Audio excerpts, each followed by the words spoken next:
Attention crew, this is your Captain Caliban speaking. This is a supplemental episode of Enterprising Individuals, where we bring you news and tidbits from the world of Trek, also interviews with special guests, and a few little surprises along the way. It's been a little bit since we've been around, so I want to get right to the good stuff. We just finished talking about all of the TOS films, which represent in themselves the legacy of Star Trek, pre-TNG, OG Star Trek, and what came before. At the end of Star Trek VI, Kirk says that they leave the Enterprise and her mission to a new crew and their posterity, and what a posterity it is. Over 700 more episodes and 7 films were to come, from TNG to Strange New Worlds, from Generations to beyond. But if Captain Kirk could jump out of the Nexus right now, in 2022, and see what Star Trek looks like, what would he think? Well, luckily, we don't need him to do that. He can keep chopping wood and burning eggs for all eternity. Discoverage is a live weekly show on Twitch, which I and my co-host Ella Pearson do, where we recap and review the latest episode of Star Trek, whatever series is on. And for our own 5-year mission, we have discussed every new episode and series, from the Vulcan Hello to Equality of Mercy. So I sat down with Ella recently to talk about the current state of new Trek, where it's strong, where it could be stronger, and just what we think of the new breed of Trek shows in 2022. Ella's a great podcaster. She's got a podcast of her own, Generations Geek, which she does with her father and former Enterprising Individuals guest, Scott Pearson. You can find their show at generationsgeek.com. You can hear new episodes of Discoverage with Ella and I and special guests every Thursday night at 8 p.m. Central on Twitch. Go to twitch.tv/EISTPOD and subscribe to our feed there so you get notifications when we're live and broadcasting. And we don't just talk about Star Trek on Twitch. Every weekday at 12 p.m., I do a live video game stream called the Laser Lunch Hour. Plus, we've got live events like our live panel this year from Convergence.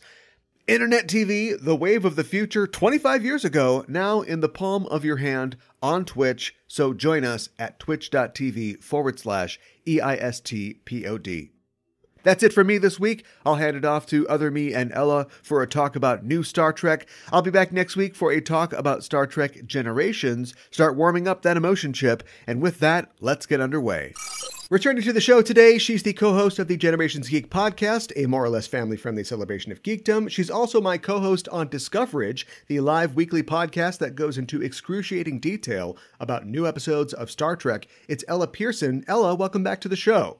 I wish that I had enough money that I could bring you everywhere with me to introduce me before I walked into rooms. Well, how much money are we talking? I don't need much. Above my pay grade for now, but not for long. A very low amount of money. I can do that for you. Got my eye on, John Van Zitter's I'm Coming for Your Job. And when that day comes... he's the only thing standing in the way. I'll help you get rid of him. Look out. Yeah, watch yourself. No Spock helmet can save you from us. Thanks for joining me again on the show. And we're here to talk about basically what let's term it the 47 weeks of Trek. 47, a magic number in the Star Trek universe. Mm-hmm. Previously we had a smaller number of weeks of Trek. Now it's the 47 weeks of Trek, not even billed as that, although I think that might have been a good marketing thing if they had fully planned what was going to happen. It's been 47 weeks since the second season of Lower Decks premiered. That was August 12th of 2021. Other than the 1 week that they took off before the launch of Discovery on the 28th of October of 2021, there have been essentially 46 weeks where Trek has been on. And for 4 of those weeks, there was overlap. There was overlap between Discovery and Prodigy, and overlap between Discovery Season 4 and Picard Season 2. So essentially 46 weeks of Trek. That is more than we would have gotten, back in the old days when broadcast TV had, 25, 26 episodes. It has been essentially almost a Trek episode every week for this past year, which is, that's a new reality that we live in. Yeah, it's crazy. It's completely different than it used to be. And what we want to do today is talk a little bit about basically the last, seasons of the last 5 series that we watched over the course of the year. This would be the short form. The long form, of course, is called Discoverage. It's available on our show feed, where Ella and I, and sometimes joined by a guest, talk about, every Thursday, the new episode of Star Trek that has come out. But I thought that we would sort of glide over some of the new seasons that we got since August of last year until now. We're recording this in the beginning of July, and Strange New Worlds has just wrapped. So starting off with Lower Decks Season 2, which started, of course, in August of last year. Lower Decks had a strong first season, came back, and I think was also strong again in its second season. Did you detect a difference or an evolution between Season 1 and Season 2? Honestly, I don't think, no. I feel obviously it's shows progress. But for me, I felt like both seasons were like you said, strong. And especially for a first season, I thought their first season was fantastic. I think I would have little to no complaints, honestly. I think it might be my favorite of the new shows. Oh, interesting. Okay. It just as compared to everything else that we've seen, Discovery, Picard, Prodigy. Honestly, yeah. I feel like at this point, I love Strange New Worlds, and we all know that I'm a Spock stan. Right. But at this point, I feel like what I find myself waiting for and looking forward to and thinking where is it is Lower Decks every time. Okay. Right. And I was just thinking about this today. I was remember when they first announced that they were going to make Discovery, and it was the biggest thing, and we had to wait all year for those seasons, and we'd be on the podcast, for only 15 weeks at a time. Right. Yeah. But now, it's crazy how I feel like I've almost lost Discovery, and I'm waiting for Strange New Worlds, and is there going to be another show? And where's Season 3 of Lower Decks? Yeah. It's interesting because I feel that Lower Decks has been really consistent from Season 1 to Season 2. Mm-hmm. If anything in Season 2, I think maybe they've gone from having just kind of references to other episodes to actually digging into unanswered questions or concepts that are maybe brought up in Star Trek and aren't really deeply explored.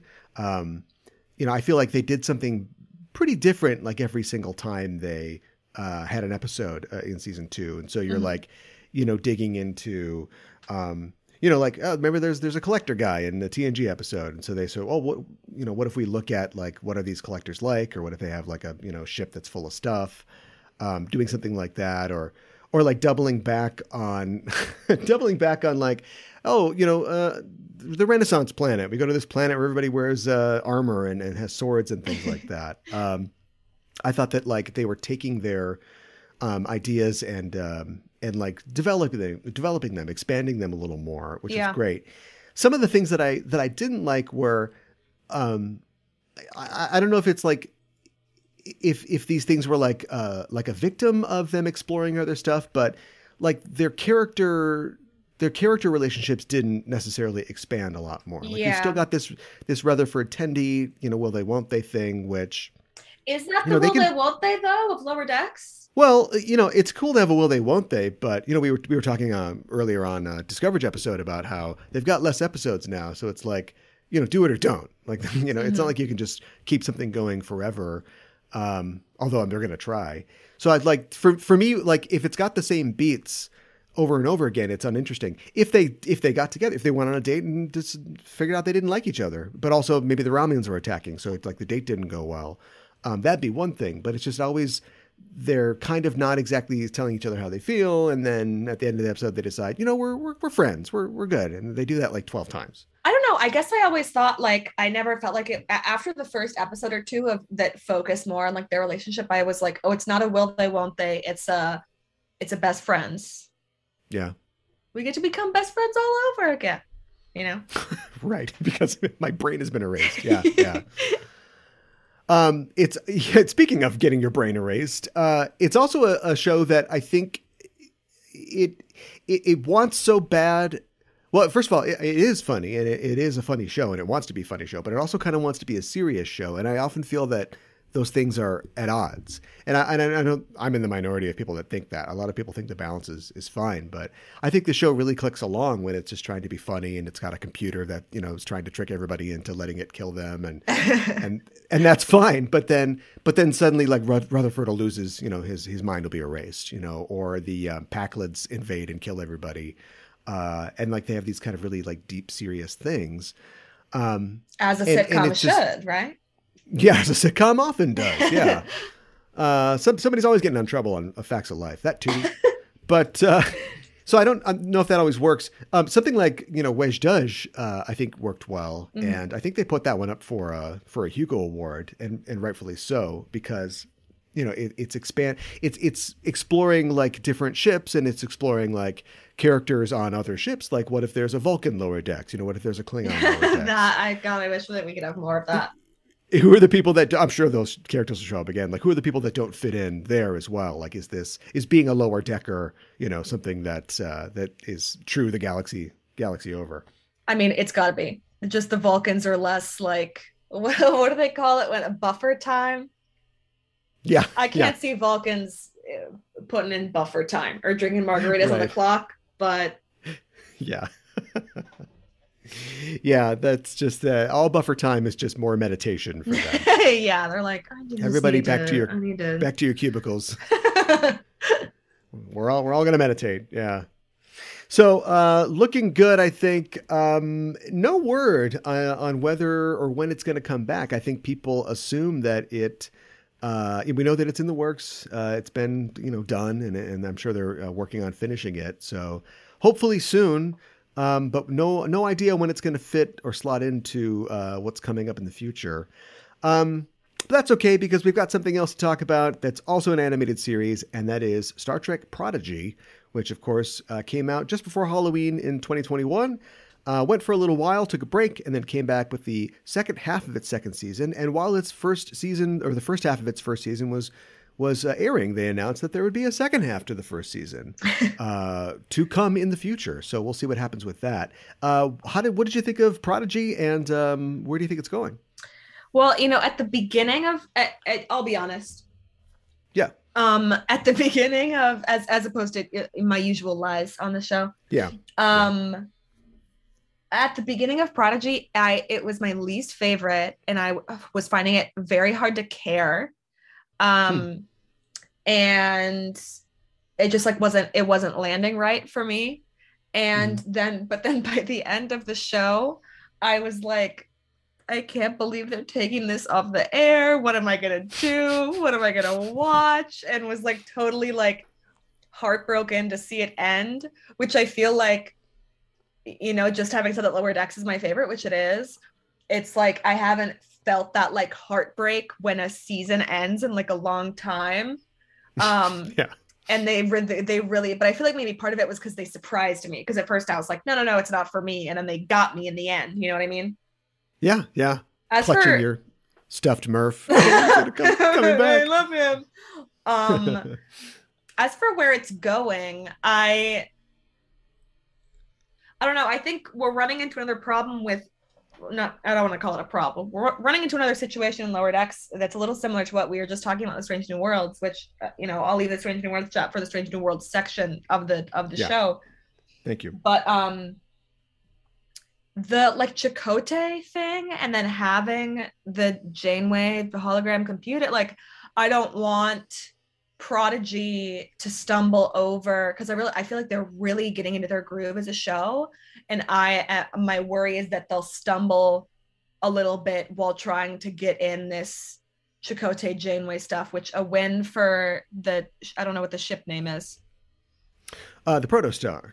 No, that the ship that she's, I don't remember. I don't remember that one either. But like a win for you guys anyways, but yeah. I want Prodigy to be Prodigy. I don't want every show to be like a you know, I don't know what's like a spin-off of a show that's already been made. Yeah. That I had very similar feelings. I was immediately attracted to the show because of the kind of original premise and being set Yeah. in not just in a geographical or astrographical part of the galaxy that we were unfamiliar with, but just an area that we had not been in before. Like these are aliens who are not in the Federation. We don't know anything about them. They are new species. Like I was excited about all of that. And the only time that I ever not didn't like, but wasn't completely energized by the show was when it was obviously for kids, So it's like I'm willing to put up with I made a poopy jokes, in between Yeah.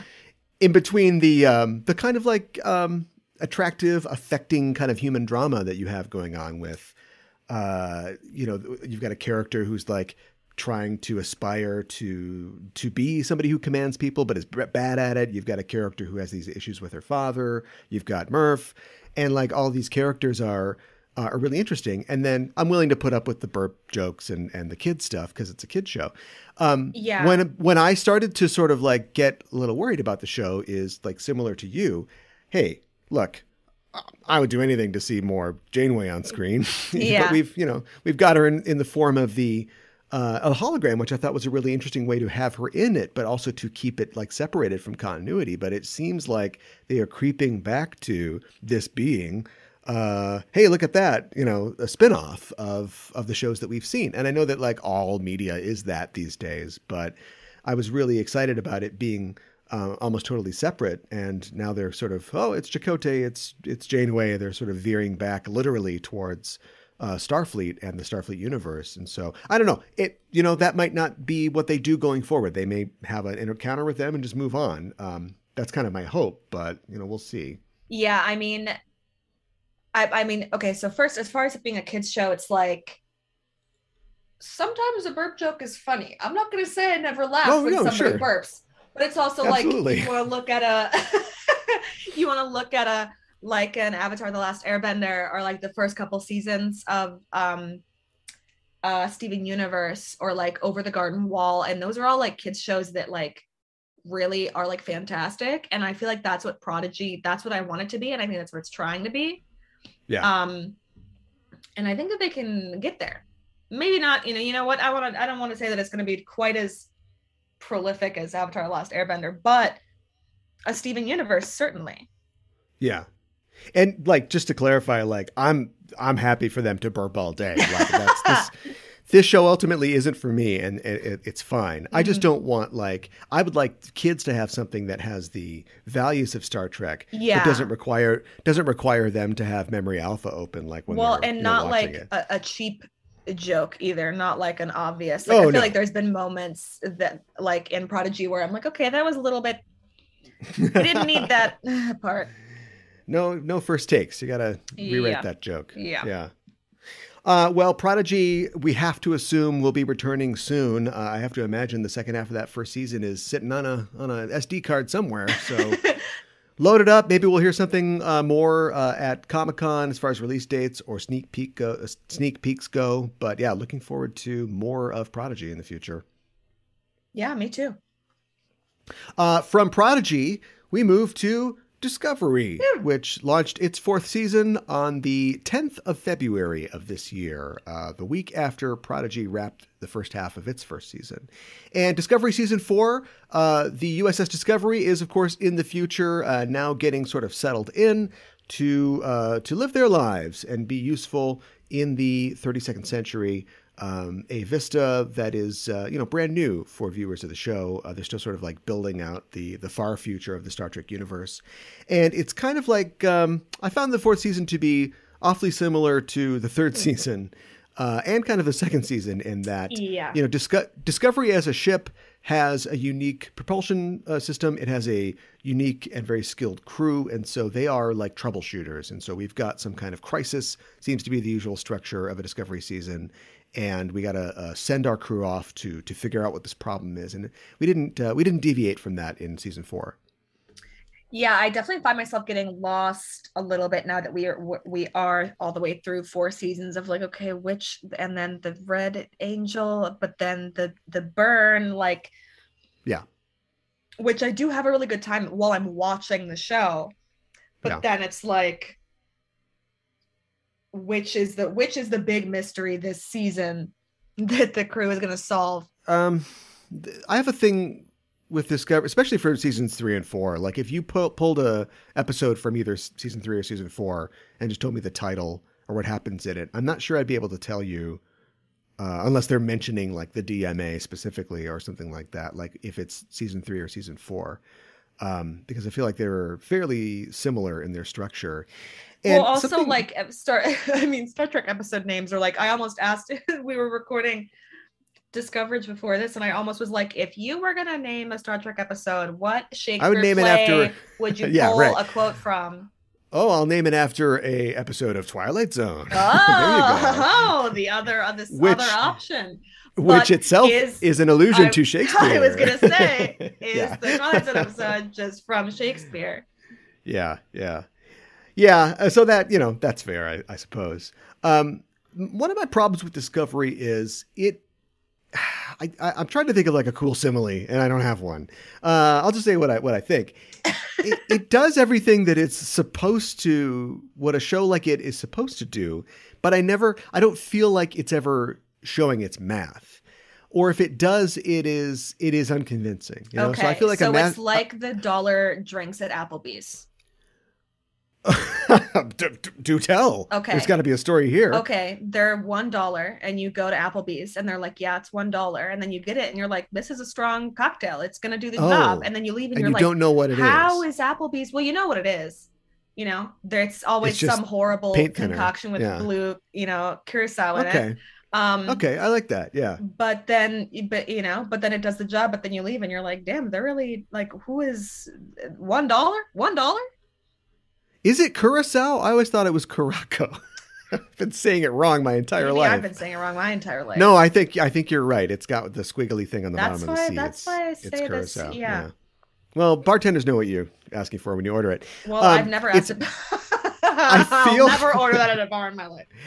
I feel like a math teacher who gets the test back, and there's just like a single number under each problem, and I don't see any other. I don't see any other numbers. I don't see times, race. I don't see any work. Like it has like a situation where, okay, Tilly is like, she starts off as a cadet. She wants to grow. She thinks that she wants to be a captain. Then she learns that maybe she wants to teach other people and help people. And that the character is definitely developing, like absolutely. But I never feel completely convinced. Well, also because then she like left, so we didn't get to see that. Yeah. Well, definitely season 4, there are some kind of like missing parts, I think, that I really want to see. Yeah, we need like the Tilly files. That's the spinoff I want. Well, Tilly spinoff. Yeah, I think that the Starfleet Academy show is we're kind of teasing that. But like, or like, having the entire thing be there's a alien species. They are mining our space. They don't realize it's hurting us, but it turns out they were hurt in the past. Like all of this is like, this would be like one TOS episode or one TNG episode. Yeah. And also, and it's no fault of theirs, but when they do that, I just hear lines from Star Trek 2009 over and over and over again in my head. Like it's just so I can do that. Literally, I just hear like a lightning storm in space, or like this is a simple mining vessel. Like, you know what I mean? Yeah. Well, I mean, Star Trek is definitely, speaking of mining, it mines its history for ideas. But like, that's a good like story. That's a good idea for a Starfleet story. And I don't think that it has to be one episode. I think it's fine as the meta plot that we're going to follow, but don't think that you're going to fool anybody. Everybody's going to guess like that's what it is. And if you're going to take 13 episodes and do other stuff, but then be following this thing week to week, I feel like the show is just, maybe it's just because I've just finished a season of Star Trek where they just did standalone episodes, but like, what if like some of them were standalone and some of them were, think long arc episodes, like X-Files. Yeah. X-Files would go 4 episodes, Fluke Man, Black Sucking Vampire, and then Smoking Man, right? And then we just kind of move it forward like that. And especially with more episodes to play with, there was 13 episodes in this last season.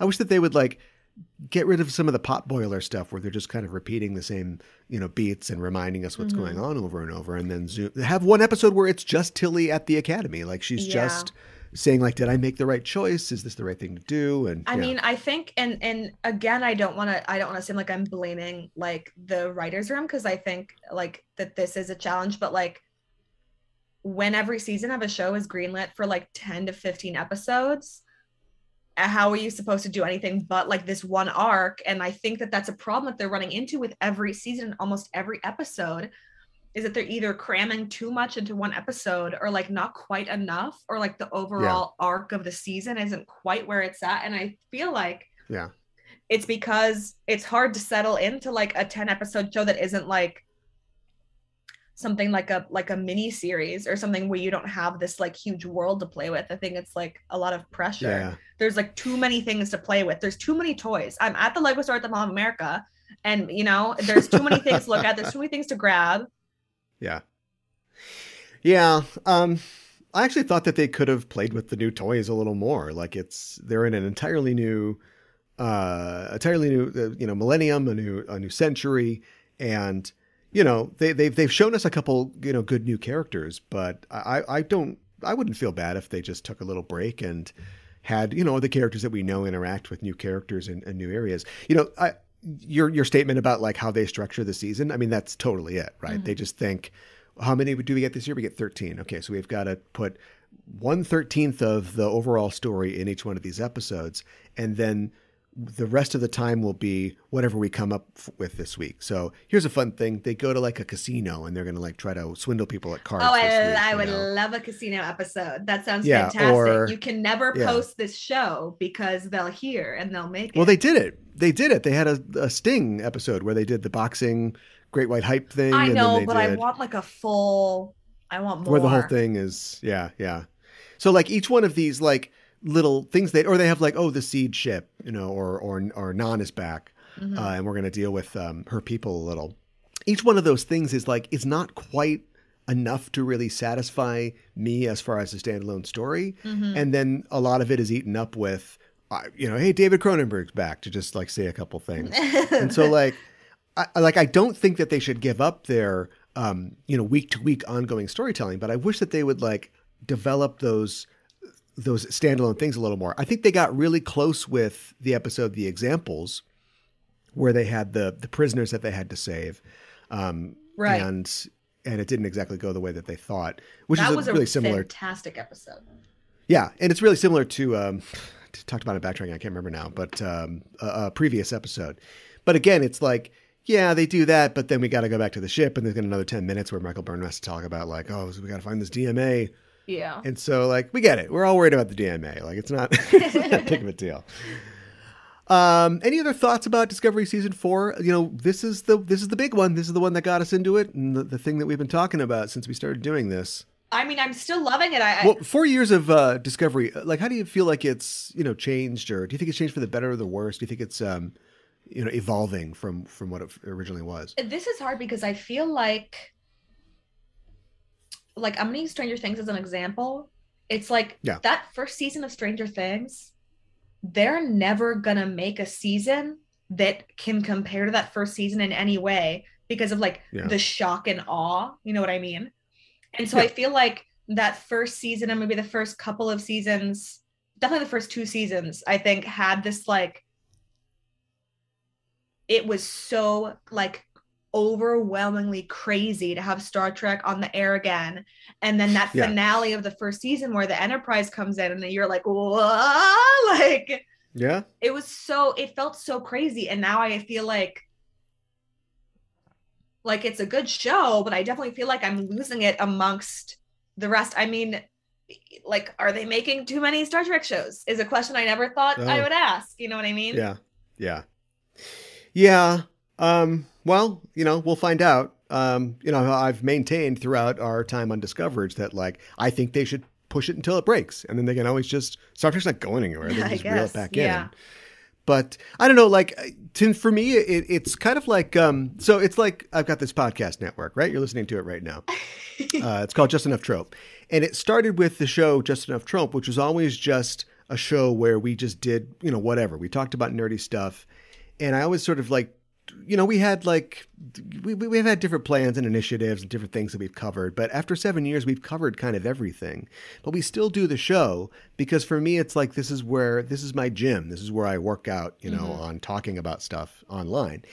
And that's kind of how I feel about Discovery. Like, I think that it's possible that now that, Michael Burnham's the captain and they're in the future, they might find like a grand new direction. But for me, it's always been kind of, this is where they're just trying stuff. They're putting the foot on the next patch of ice, and seeing like, we can walk here. That's an interesting point because they did, they stuck their little toes into the Pike Spock pool and it was like, it was the perfect temperature. You know what I mean? Yeah. Yeah, and I think that it's okay as being kind of a test bed for techniques and ideas and possibly new show ideas. But I kind of wish that they would find a real solid ground for the crew and for the characters, because I think Michael Burnham is such a unique and powerful character, and I think that that first season really showed how unique and powerful she was as a character. And I'm not saying that like the next 3 seasons haven't been like good, but I don't feel like that character has quite the punch still. And so maybe she needs to like mutiny again, or maybe she needs to just find some new angle, some new hook to make her interesting. Or they can just do week to week stuff. Nobody's asking Pike to like, change the way characters are seen on Star Trek. He's just Captain Pike. So speaking of which, we need to move on because I know we're getting short on time here. Let's talk about our next show that came out right after Discovery. And that is, of course, Picard Season 2, which actually overlapped with the last part of Discovery. March 4th is when Picard marched forth with its second season. And a lot of ink's been spilled about Picard Season 2. A lot of words have been said, some by us. Looking back now with a bit of a remove, what'd you think about Picard Season 2? I had a lot of fun while I was watching it. Me as well. Moving on. I really did. It was so much fun. Yeah. I couldn't disagree with you. Making a TV show is hard. It is really hard to make a TV show. The fact that Q is involved and that there's timey-wimey stuff. I love Q. They can always just say that none of this ever happened if they have to. Here's what Picard Season 2 taught me. Canon doesn't matter. Who cares? Who really cares at all about canon and keeping and like who remembers who, and we're traveling through time and I'm going to drink a potion and summon Q. Who really cares? If you're doing something fun, fine. I just wish that I wish that I felt and understood that the show also doesn't really care. I wish the show would stop caring because they keep doing things that are supposed to like tweak me as a longtime viewer. Yeah. And I'm either like, you didn't do it right because I'm a nerdy Star Trek, longtime viewer. Or I'm like, yeah, but you stopped to do this when you missed the cool thing because you had to stop and make a reference to something else, It's interesting to recast Guinan and to go back in time, and it's a totally different Guinan, we don't even recognize this Guinan. But they don't ever do anything with that because they're too busy having the guy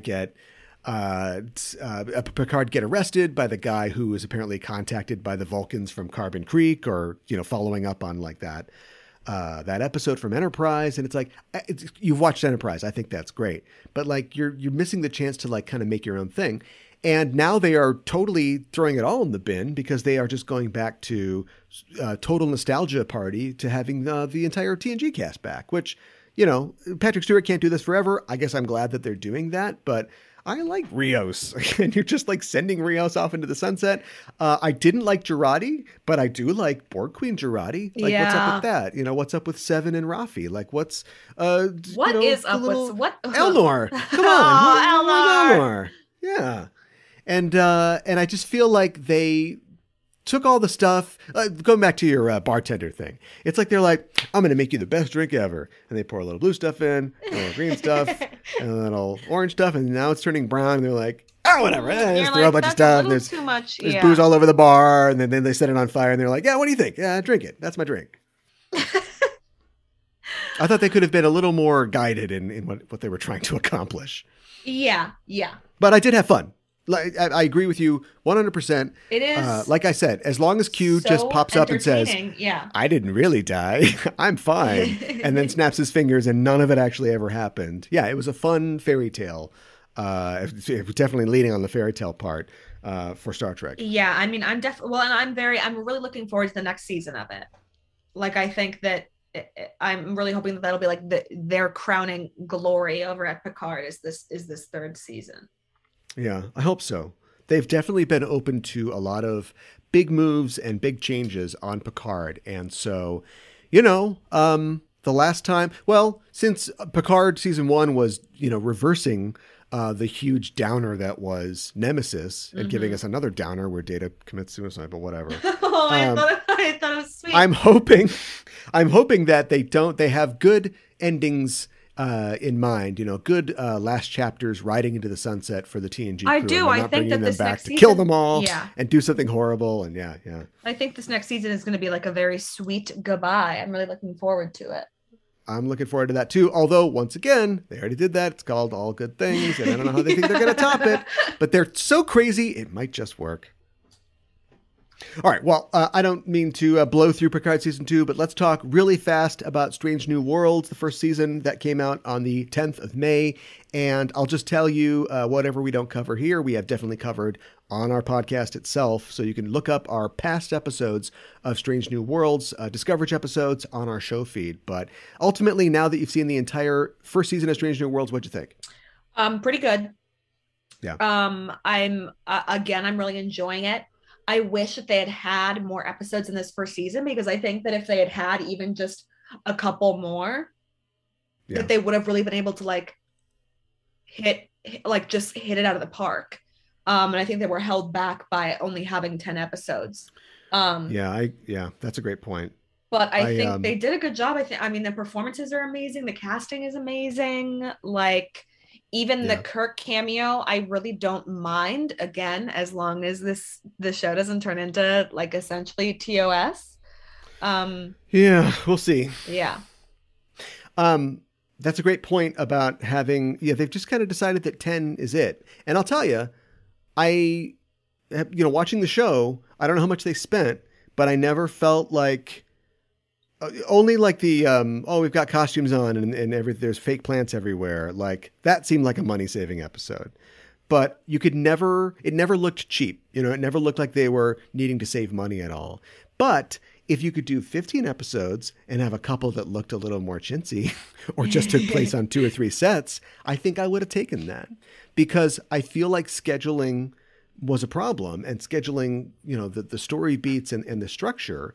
There's a couple things that get kind of short shrift. And I think one of them is, the Benga's daughter, which is introduced in sort of a weird way, continued in a weird way, and then wrapped up in, hey, they did it. They wrapped it up, but it was just kind of strange. Well, and it's it's just, you can have a money-saving episode. You can do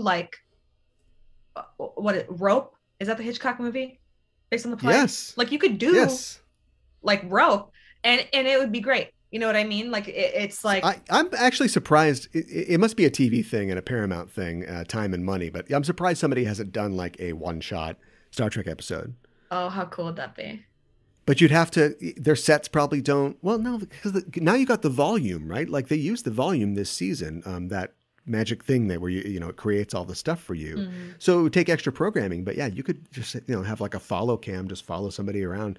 We're going to follow Lon throughout her entire day. And it's a one shot. That'd be really cool. That'd be amazing. But think about the M'Benga's daughter thing. She's shows up 3 times and abruptly is off the ship. And that's fine. I really like T'Pring, and I think that they have done a really great job taking a character who is just like this kind of, mean lady that we see in one episode and giving her depth and backstory. But she shows up so many times. And is it just to support? She's good. That's because absolutely she's good.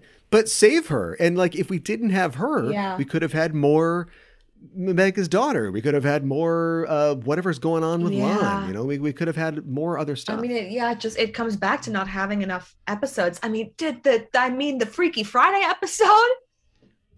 That was much fun. That was so good. But what if we just had that, Yeah. She's like always popping up. And I love her. So anyway, Slay. Yeah, well, give her a spinoff. Slay. And when is Christine Mitchell gonna become part of the main cast? Keep using her. She's just that other lady, but she deserves her own thing. Great. Ultimately, I think great spread of different types of Star Trek stories. Great use of like ship-bound stories, planet-bound stories. I could have used a couple more planet-bound stories, actually. But I mean, that's just, they're not going to go out and film in LA somewhere like they did on the old shows. And all of that's great. My only complaint would be something I've talked about before on Discoverage, so I won't belabor it here, but is like their kind of weird approach to some stories. We had that very first story, the premiere, which was excellent, which is like saying, here's our flag, we're planting it, this is a political show. And then it never really returns to politics until much later. There's not a lot of political type stories. And, back in TOS or even TNG, you would have a Vietnam metaphor, you would have an abortion metaphor, you'd have a racism metaphor. I think we could use some abortion metaphors. Well, yeah, we'll have that next year for sure. Not to get too serious, not to be out of pocket, but it seems like we could use a couple. But I felt like the show said that it was really going to do it, and then it sort of didn't really, backed off a little. And I'm not sure if that was I never thought that I would be the person to say this. That episode of the Orville with the kid where they're going to they're going to operate on the kid, change the sex or the kid. Oh, yeah. That is a phenomenal episode of television. Yeah. And something like that would have been very interesting to see.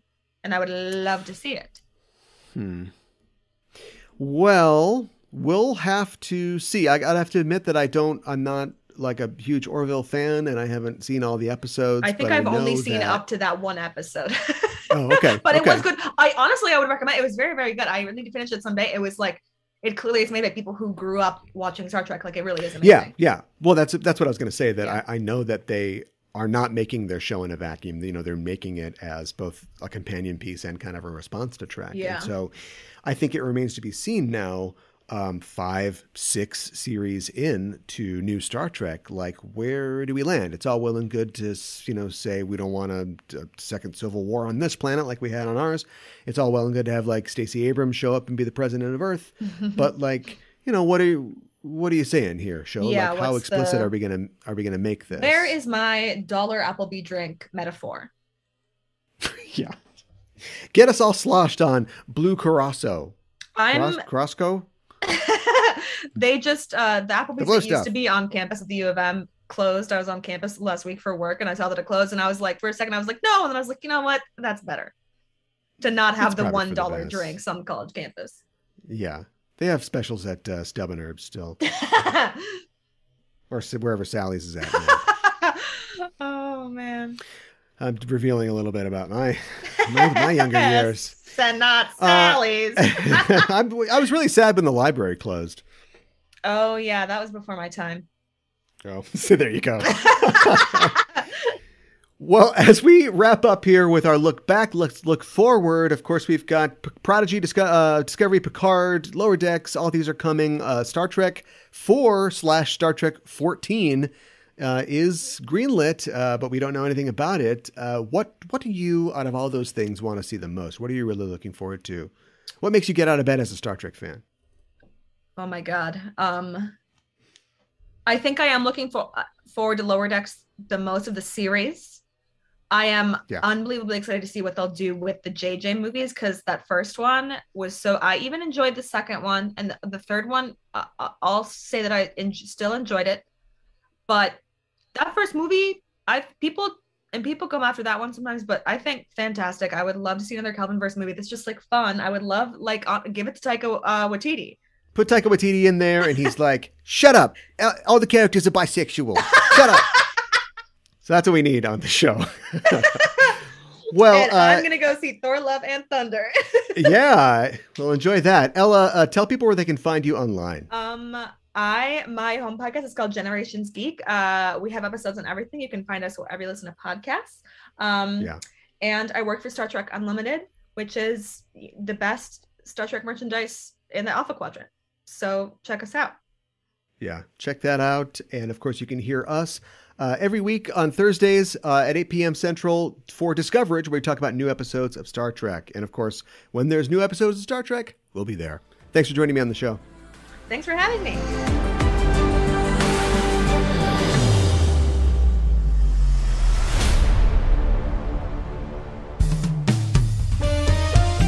BackTrekking is back for an all-new season. Hi, I'm Caliban. And I'm Gooey Fame. And we'd like to introduce you to BackTrekking, the podcast that explores the real-world inspirations behind your favorite episodes of Star Trek. From historical events to classical literature to blockbuster films, we go where no pod has gone before to seek out the origins of classic Trek tales. Did you know, Gooey, that the TNG episode Too Short a Season was an allegory for the Iran-Contra affair? Yeah, only sweatier. Did you know that the Enterprise episode Regeneration was an homage to the John Carpenter film The Thing? Archer and T'Pol freezing to death over a bottle of whiskey would have been a controversial ending. As a dog lover, Archer would not like The Thing, I'm guessing. Oh my god, movie night is canceled. Join us every other Thursday for a journey back to the beginnings of the Trek universe. BackTrekking is available wherever you get your podcasts. No, Porthos!